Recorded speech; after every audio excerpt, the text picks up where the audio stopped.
Yes, abalungi mwenambaniza ku Fahad TV ennungi mukwano.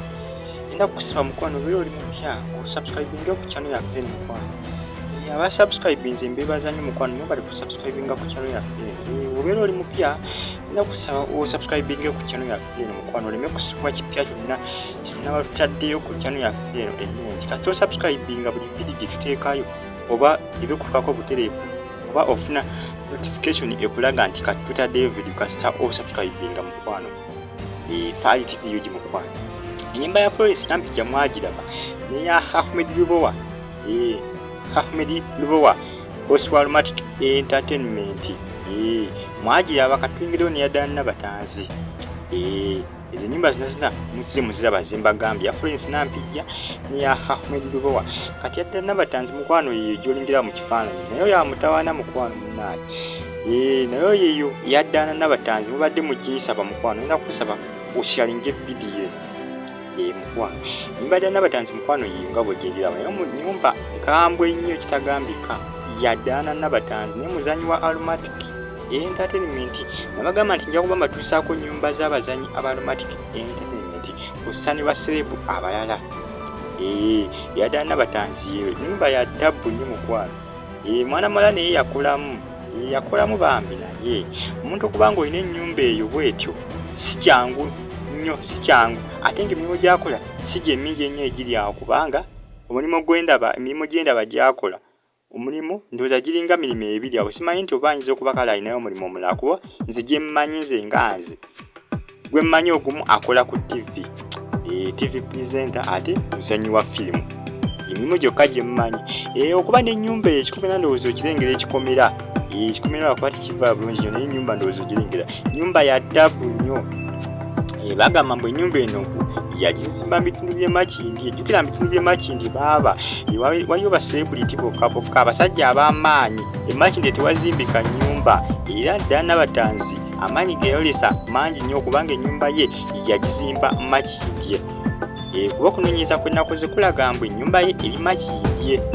Ennyumba ye mukwano munnaye nga bw'ogirengera mubadde mugimbuuza mubadde muginsaba munnaye yeeyo. Ennyumba ya ddaana n'abatanzi mugirabye ennyumba ya ddabu nnyo. Nnyumba nnungi nnyo ekitagambika. Alina bangi nnyo basinga baselebrity abalina amannya ate nga ne ssente bafuna ssente nnyingi nnyo okumusinga naye nga bakyapangisa bupangisa. Naye ndowooza ennyumba ye ogirengera kashedi erina kashedi akalungi. Kakala kalungi nnyo. Amabaati ndowooza mugalengera. Nnyumba nnungi nnyo nnyo.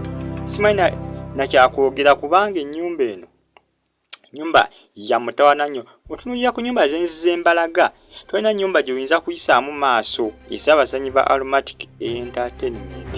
Ennyumba z'embalaga ez'abazanyi bano tolina nnyumba gy'oyinza kuyisaamu maaso kuba bano abaana bawala balaga nti ekibiina bambi kye beesigameko kibiina kibongirako. Ekibiina kya Aromatic kibongirako kuba omuntu otudde okulaga ennyumba eyo ate ng'ova mu Aromatic Entertainment.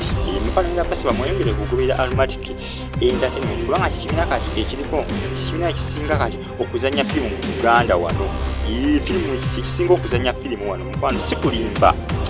Mukwano mweyongere okukigoberera.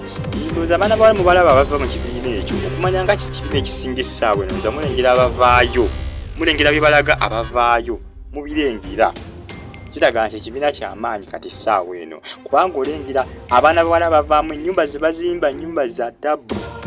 Eya bbosi waabwe mwagirabe eya Lubowa mwagirabe kati yaddaana n'abatanzi mugirengera endowooza ng'egyefaananamu. Si nnyumba mbi nnyo wadde n'akamu. Ennyumba tezimbika nze nabagamba ennyumba tezimbika kuba kati oyinza okubuuza abaselebrity abasinga kati essaawa eno nga teri yayinza kukulaga nnyumba yinkanakana n'addaana n'abatanzi engeri gyefaananamu nga bw'ogirengera awo. Bangi nnyo ate ng'amannya bagalina okumusinga. Ne ssente nga bafuna akasente akawera okumusinga naye ng'oli omubuuza ennyumba nga tagirina wadde kikwadde ng'amaze ebbanga ddene mu nsike y'okuyimba. Mu nsike y'okuyimba ng'amazemu ebbanga ddene nnyo ng'ate kiraga nti ssente azifuna naye ng'ennyumba yagaana ng'ennyumba yo yagaana ng'alinga gwe baakolimira obutazimba nnyumba. Noza olengera abaana bawala bano ensika tebagiruddeemu nnyo kigenze wala. sika kibagiriddemu kubanga ddala Nabatanzi yatandikira mu muzannyo gwa Nawolovu, omuzannyo gwa Aromatic Entertainment ogwa Nawolovu. Ndowooza mugumanyi abazze bakubeera Aromatic omuzannyo gwe ng'ogera mugumanyi baguyita Nawolovu. Ddala Nabatanzi mwe yasookera n'ajja mpolampola paka ku muzannyo gwabwe Silence gwe baliko ogwa Kalyamago kussa ne Best Friends. Ddala Nabatanzi azze agibeeramu emizannyo gya Aromatic gyonna. Ne bambi ennyumba nange baaba esusseeko, nnyumba enyirira nnyo ekitagambika. Mukwano ngenda kusaba osubscribe comment nazzayo mukwano mwebale kugobera Far TV UG n'abasubscribinze n'abalali mwebale kusubscribinga. Obeera oli mupya mukwano nga wakatwerengawo ku channel yaffe eya Far TV UG ngenda kusaba osubscribinge oleme okusuba kintu kyonna kyonna watutaddeyo oleme kukisuba. Tojja kusuba kantu konna akanaba kateerebbwayo naddala nga kakwatagana ku Aromatic Entertainment tojja kuba nga okasubwa kasita ona subscribinga. Gwe kyolina okukola ku subscribinga ojja kuba tosubwa kintu kyonna ekinaba kiteerebbwayo. Ojja kuba tokisubwa ekinaba kiteerebbwayo ku Far TV UG. Ennyumba ya Nabatanzi mugirabye mubadde mugimbuuza mubadde muginsaba. Batumiddeko mwena mikwano abagoberezi ba Far TV UG mweyongere okugigoberera. Ennyumba ya Nabatanzi mukwano yeeyo mugirabye abadde bagimbuuza ndowooza kakati essaawa gikaaye mugirengera. Nnyumba ya ddabbu bannange, nnyumba ya mutawaana. Ekyo kiraga nti Aromatic erina ettoffaali lyeyongera ku baana bawala bano kubanga baali banajja mu kibiina kino ekya Aromatic baali tebalina nnyumba ezo naye bamaze kukyegattako batandika okulaga estates gaabwe oba amatwale gaabwe. Ndowooza nga kantu gayita amatwale. Eritwale lya ddala Nabatanzi toza mulirabye, erya Florence Nampijja mwaliraba, erya boss owa Aromatic Lubowa Ahmed mwalirabye.